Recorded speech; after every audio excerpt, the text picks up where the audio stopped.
La musique matinale provient de l'œuvre de Monica Diaz, Méditation quotidienne au féminin. La méditation de ce matin, aujourd'hui, 31 août 2024, est tirée de Exode 15, verset 25. Et ce fut là qu'il le mit à l'épreuve. Mets-moi à l'épreuve, page 252. Lorsque nous lisons dans l'Exode les miracles que Dieu a accomplis en faveur de son peuple pour le délivrer de l'esclavage, nous nous rendons compte qu'il lui apprenait à lui faire confiance. Il n'y a pas d'obstacle insurmontable pour Dieu. Tel était le message clair donné à maintes reprises. Et le Seigneur a pris soin de le mettre par écrit pour que vous le sachiez aussi. Pas même un décret de mort contre les nouveau-nés ne peut empêcher la survie de celui qui a été choisi par Dieu.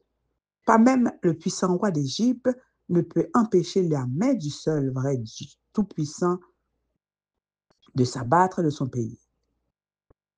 Pas même un seul Dieu d'une nation païenne ne peut éclipser l'œuvre de Dieu. Pas même de terribles fléaux ne peuvent détruire celui qui a confiance dans le Créateur. Pas même une mer ne peut arrêter celui qui avance par la foi. Pas même une armée persécutrice ne peut détruire la vie soutenue par Dieu. On pourrait penser que, face à tant de preuves de l'amour et de la puissance divine, le peuple qui avait traversé la mer Rouge à sec aurait une foi inébranlable. Pourtant, 3 jours seulement après avoir entonné un chant de louange, le peuple murmura « Pourquoi ?» Parce qu'il ne trouvait pas d'eau à boire et l'eau qu'il y avait était amère. Ce fut là qu'il, le Seigneur, le mit à l'épreuve. Et à la première difficulté, ils commencèrent à protester. Il est intéressant de noter que le terme hébreu qui désigne le fait que Dieu les met dans l'épreuve peut également signifier les formes. Parfois, Dieu voit la nécessité de renforcer notre foi et notre confiance en lui. Et comment le fait-il? À travers les adversités qui se présentent dans nos vies. Au milieu de l'adversité, il y a toujours un potentiel de croissance dans la foi et la confiance en Dieu.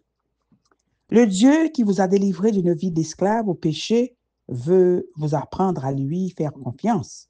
C'est pourquoi vous êtes parfois soumise à diverses épreuves qui sont en fait un entraînement grâce auquel vous apprendrez à lui faire davantage confiance et qui vous préparera à être une femme de foi. Gardez cela à l'esprit si vous vous trouvez face à l'adversité. Si vous ne murmurez pas, si vous ne faiblissez pas, l'examen des pensées que produit l'épreuve vous raffinera pour l'honneur et la gloire de Dieu. Amen, amen, amen. Mets-moi à l'épreuve. Que Dieu vous bénisse. Bonne journée.